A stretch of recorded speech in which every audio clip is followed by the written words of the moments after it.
I'm doing a bike check.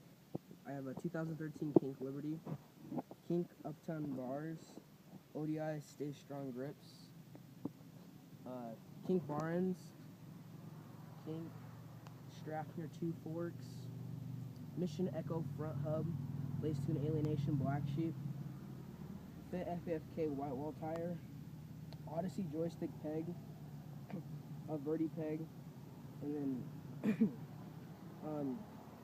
G Sport hub guard.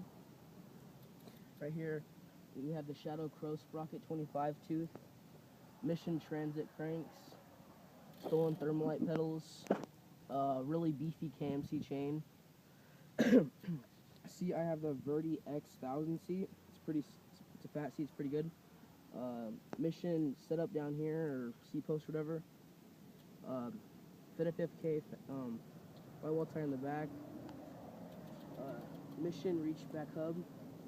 Verdi peg again. Odyssey joystick peg back here. Then we have the Daily Grind hub guard.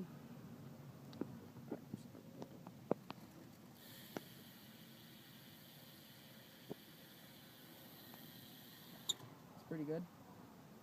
Yeah, it's pretty dialed. Pretty sweet bike.